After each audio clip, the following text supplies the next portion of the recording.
Video like जरूर कर लीजिए और ऐसे वीडियो लगातार फ्री में पाने के लिए चैनल को तुरंत सब्सक्राइब कर लीजिए और बेल आइकन को जरूर टैप कर लीजिए ताकि आगे भी सारे वीडियो आपको मिलते रहे। यूट्यूब में फॉलो करते हैं तो प्लीज ये वाला फ्री टेलीग्राम चैनल जरूर ज्वाइन कर लीजिएगा। सारे नोटिफिकेशन सारे अपडेट यहीं पे आते हैं, ध्यान रखिए। नमस्कार दोस्तों, एग्ज़ाम प्रिपरेशन में एक बार फिर से मैं प्रियंका आप सभी का स्वागत करती हूं और आज हम लोग आगे के क्वेश्चंस को हल करने वाले हैं, जो कि साइंस के प्रश्नों को हम लोग रात को 9 बजे वाली क्लास में डेली सॉल्व कर रहे हैं। अगर आप न्यू हैं चैनल पर तो ये क्लास डेली रात को 9 बजे आती है, जिसमें हम लोग जीएस से जुड़े हुए जो भी क्वेश्चन हैं उनकी प्रैक्टिस करते हैं। और दोपहर आप जीएस की क्लासेस देख सकते हैं, जो कि डे वाइज सीरीज चल रही है। दोनों ही क्लासेस आपको टाइमली मिल जाएंगी। अगर आप यूपीपीएससी से रिलेटेड किसी भी एग्ज़ाम की प्रिपरेशन कर रहे हैं तो ये क्लास आपके लिए बहुत ही महत्वपूर्ण है। अभी साइंस के प्रश्नों को हल कर रहे हैं, इसके बाद ज्योग्राफी करेंगे। तो चलिए आज के प्रश्न को देखते हैं।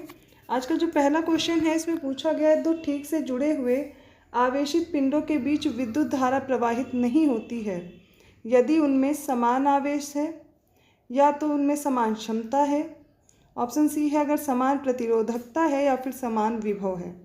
The electric current does not flow between two properly connected charged bodies if they are having same charge और same capacity. Option C is same resistivity और option D is same potential. इसका राइट आंसर होगा option D. अगर समान विभव है तो दो आवेशित पिंडों के बीच विद्युत धारा प्रवाहित नहीं होगी। अगला प्रश्न है, बिजली एक पेड़ को भी जला सकती है क्योंकि इसमें प्रचुर मात्रा में होती है। कौन सी एनर्जी होती है? विद्युत एनर्जी या फिर उष्ण एनर्जी है, रसायन ऊर्जा या स्थितिज ऊर्जा। Lightning can even burn a tree because it contains tremendous amount of electric energy, heat energy, chemical energy और पोटेंशियल एनर्जी। इसका सही उत्तर हो जाएगा ऑप्शन ए, क्योंकि इसमें इलेक्ट्रिकल एनर्जी होती है। अगला प्रश्न है, विद्युत चुंबकीय प्रेरण के सिद्धांत पर काम करने वाला उपकरण कौन सा है? अमीटर है, डायनेमो है, बिजली की मोटर है या फिर दोनों, बी और सी। इसका राइट आंसर हो जाएगा ऑप्शन डी। डायनेमो और बिजली की मोटर दोनों ही विद्युत चुंबकीय प्रेरण के सिद्धांत पर कार्य करती हैं या फिर इलेक्ट्रोमैग्नेटिक इंडक्शन के प्रिंसिपल पर काम करती हैं। तो अगला क्वेश्चन है, विद्युत ऊर्जा को यांत्रिक ऊर्जा में बदलने वाला उपकरण कौन सा है? इसमें ऑप्शन ए है डायनेमो, ऑप्शन बी है ट्रांसफार्मर, ऑप्शन सी है इंडक्टर और ऑप्शन डी है बिजली की मोटर। इसका सही उत्तर हो जाएगा ऑप्शन डी। बिजली की मोटर इलेक्ट्रिकल एनर्जी को मैकेनिकल एनर्जी में कन्वर्ट कर देती है। अगला प्रश्न है, एक घर में लगे दो बल्बों में एक से दूसरे की तुलना में अधिक चमकीला है, दोनों में किसका प्रतिरोध अधिक है? पूछा गया है, एक घर में दो बल्ब लगे हैं और दोनों बल्बों में से देखेंगे एक दूसरे की तुलना में ज़्यादा चमक रहा है, तो दोनों में रेजिस्टेंस पूछा गया किसका ज़्यादा होगा। ऑप्शन ए है चमक प्रतिरोध पर निर्भर नहीं करती, ऑप्शन बी है दोनों का प्रतिरोध समान है, ऑप्शन सी है उज्ज्वल बल्ब और ऑप्शन डी है मंद बल्ब। इसका राइट आंसर हो जाएगा जो डिम बल्ब है, जिसमें लाइट कम है, चमकीला कम है, उसमें रजिस्टिविटी हाई है, इसलिए वह कम चमक रहा। ऑप्शन डी राइट होगा। नेक्स्ट क्वेश्चन है, बिजली की खपत का बिल किसके माप पर आधारित होता है? ऑप्शन ए है वोल्टेज, ऑप्शन बी है वाट, ऑप्शन सी है ओम और ऑप्शन डी है ampere. Electricity consumption bill is based on the measurement of option B watt. Next question है, जब सितार और बांसुरी पर एक ही स्वर बजाया जाता है तो उत्पन्न ध्वनि में अंतर के कारण एक दूसरे से अलग किया जा सकता है।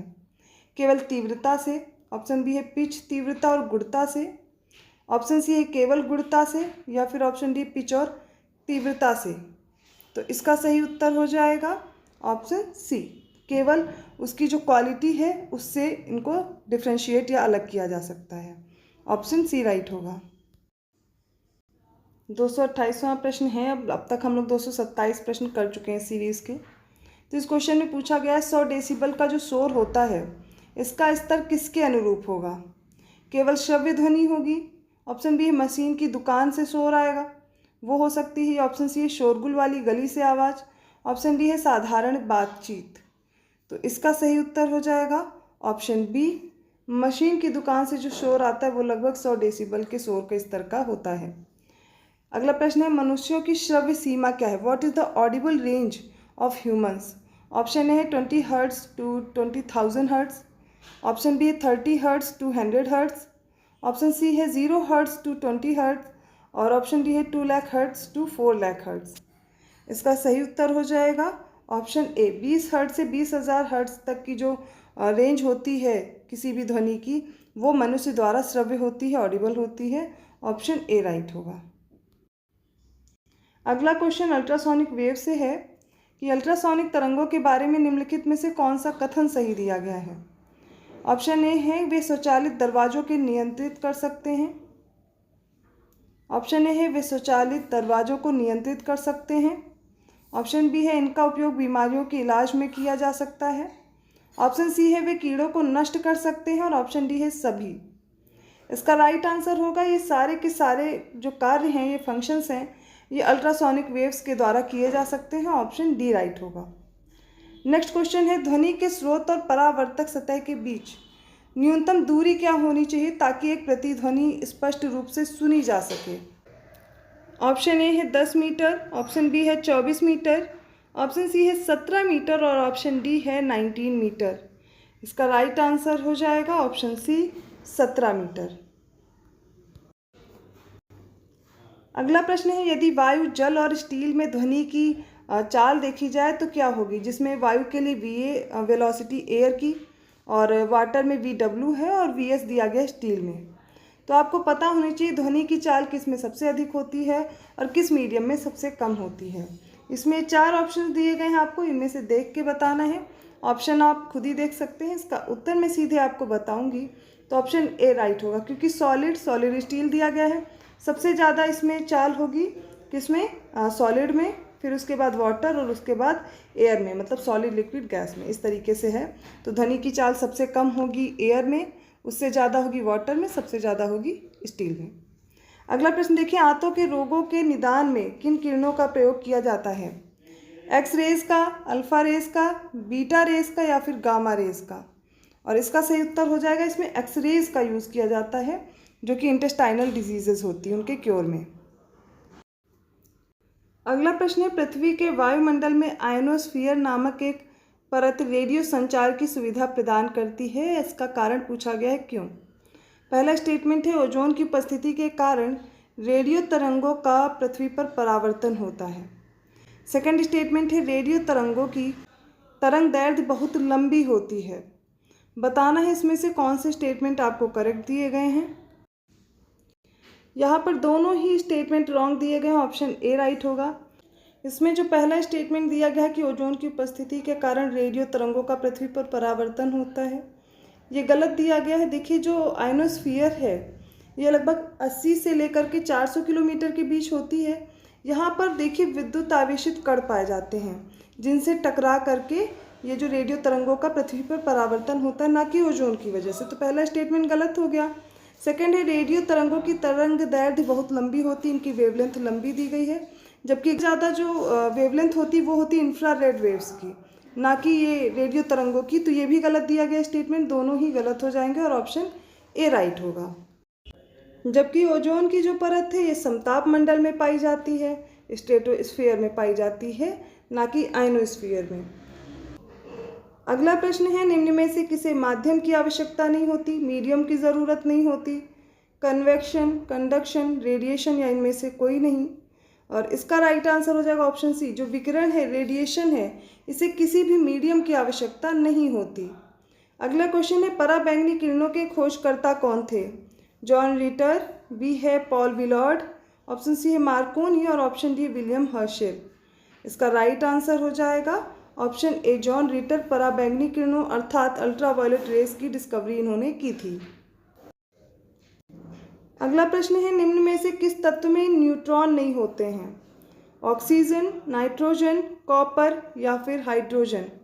और इसका राइट आंसर हो जाएगा ऑप्शन डी, हाइड्रोजन में न्यूट्रॉन नहीं होते हैं। अगला प्रश्न है वे परमाणु जिनमें प्रोटॉन की संख्या समान होती है लेकिन न्यूट्रॉन की संख्या भिन्न होती है, ये क्या कहलाते हैं। The atoms in which the number of protons is same but the number of neutron is different are known as isotope, isotones, isomers या फिर आइसोबार बोलते हैं। इसका राइट आंसर है ऑप्शन ए, आइसोटोप बोलते हैं जिनमें प्रोटॉन समान होंगे और न्यूट्रॉन इनकी संख्या भिन्न होगी। नेक्स्ट क्वेश्चन में पूछा गया निम्नलिखित में से कौन रासायनिक परिवर्तन का उदाहरण है। ऑप्शन ए है सोडियम क्लोराइड का क्रिस्टलीकरण, ऑप्शन बी है बर्फ का पिघलना, ऑप्शन सी है दूध का खट्टा होना और ऑप्शन डी है उपरोक्त में से कोई भी नहीं। बताना है कौन सा उत्तर सही होगा। इसमें देखिए जो केमिकल चेंज का उदाहरण है वो है ऑप्शन सी, दूध का खट्टा होना। ये एक तरह का केमिकल चेंज है। ओके, देखिए केमिकल चेंज में एक सब्सटेंस दूसरे सब्सटेंस में ट्रांसफॉर्म हो जाता है। जैसे कि आप देखेंगे दूध का खट्टा होना, दूध खट्टा होकर के दही बन जाता है। तो यह एक सब्सटेंस से दूसरे सब्सटेंस में चेंज हो रहा है। लेकिन सोडियम क्लोराइड का क्रिस्टलीकरण और बर्फ का पिघलना, इसमें कोई भी सब्सटेंस चेंज नहीं हो रहा दूसरे सब्सटेंस में। केमिकल चेंज का एक और अच्छा उदाहरण है, जैसे कि आयरन जो होता है रस्ट में बदल जाता है। ठीक है, जंग लगती है तब रस्ट में बदल जाता है, ये भी एक केमिकल चेंज है। अगला क्वेश्चन देखिए, पॉस्चराइजेशन एक ऐसी प्रक्रिया है जिसके द्वारा पहले दूध को अधिक समय तक गर्म किया जाता है और फिर निर्दिष्ट समय के भीतर अचानक ठंडा किया जाता है। ये पहला ऑप्शन था। दूसरा है दूध को बहुत कम तापमान पर 24 घंटे तक सुरक्षित रखा जाता है। ऑप्शन सी है दूध को लगभग 8 घंटे तक गर्म किया जाता है, या फिर इनमें से कोई नहीं। देखिए पॉस्चराइजेशन एक प्रोसेस होती है बैक्टीरियाज को या कोई माइक्रो ऑर्गेनिज्म अगर दूध में उनको किल करने के लिए और ज़्यादा टाइम तक इसको स्टोर करने के लिए। आप जितना भी पैकेट वाला दूध लाते हो उसमें आप देखेंगे पॉस्चराइज्ड मिल्क लिखा होता है, पाश्चुरीकृत दूध लिखा होता है। ऐसा क्यों करते हैं तो देखिए, और ये प्रोसेस होती कैसे है ये समझिए। क्यों करते हैं तो मैंने बता दिया कि जो हानिकारक जो माइक्रो ऑर्गेनिज्म है उनको हटाने के लिए और ज़्यादा समय तक इसको प्रिजर्व रखने के लिए। अब इसमें करते क्या है कि एक हाई टेम्परेचर पर सबसे पहले इसको गर्म किया जाता है और फिर अचानक से इसको बहुत ठंडा कर दिया जाता है। जो पहला ऑप्शन दिया गया है सही है, पहले दूध को अधिक समय तक गर्म किया जाता है फिर निर्दिष्ट समय के भीतर अचानक ठंडा किया जाता है, और ये ऑप्शन ए राइट होगा। देखिए जो दूसरा ऑप्शन है 24 घंटे तक अगर आप ठंडे तापमान पे रखोगे तो ये तो आप अपने फ्रीज में भी रख के करते हो ना, तो वो कोई पॉस्चराइजेशन नहीं है। सेकंड आप देख रहे हो जो ऑप्शन सी दिया गया, अगर 8 घंटे तक आप गर्म करोगे तो दूध बचेगा ही कहाँ, दूध तो नहीं रह जाएगा ना, जल जाएगा। इतने घंटे तक नहीं गर्म कर सकते, तो ऑप्शन आप ऐसे भी एलिमिनेट करके निकाल सकते थे इस क्वेश्चन में। ऑप्शन ए राइट होगा इस वाले प्रश्न में। तो साइंस के कुछ इंपॉर्टेंट प्रश्नों को हम लोगों ने इस सीरीज़ में देखा। आई होप आपको ये क्वेश्चन समझ में आए होंगे। किसी भी क्वेश्चन में प्रॉब्लम है आप कमेंट करके मुझसे पूछ सकते हैं, और आपको वीडियो को लाइक करना है, चैनल को सब्सक्राइब करना है, अदर वीडियोस के नोटिफिकेशन के लिए बेल आइकन प्रेस करना है। ऐसे ही और क्वेश्चंस के लिए आप जुड़े रहिए इस चैनल से। मैं मिलती हूँ अगली सीरीज़ के साथ, और आप लोग लगातार क्वेश्चंस के जो मैं पूछती हूँ उनके रिप्लाई कर रहे हैं। आप अपने सुझाव भी बेहतर ढंग से मुझे भेज रहे हैं, और आपकी जो भी जैसे क्लासेस आप चाह रहे हैं, टेस्ट सीरीज़ में जो चेंजेस चाह रहे हैं, या अगला सब्जेक्ट आप कौन सा पढ़ना चाहते हैं, वो भी आप मुझे कमेंट कर सकते हैं। मैं आप सभी के कमेंट रोज़ पढ़ती हूँ, रोज़ देखती हूँ, रिप्लाई भी करती हूँ। तो आपको क्या करना है, अभी तक जो प्लेलिस्ट में वीडियोस ऐड हैं पहले से भी, उनको भी प्रैक्टिस करना है। टेस्ट सीरीज़ जो अभी चल रही है वो चल रही है, लेकिन इससे पहले भी मैंने क्वेश्चन कराए हुए हैं आरओ एग्ज़ाम के लिए, और इसके साथ साथ यूपीपीसीएस एग्ज़ाम के लिए भी क्वेश्चन कराए हैं। प्रीवियस ईयर क्वेश्चन रिवाइज करते रहिए, जो भी क्वेश्चन हो गए उनको भी अच्छे से पढ़ते रहिए। तो मैं मिलती हूँ अगली क्लास में, तब तक के लिए धन्यवाद।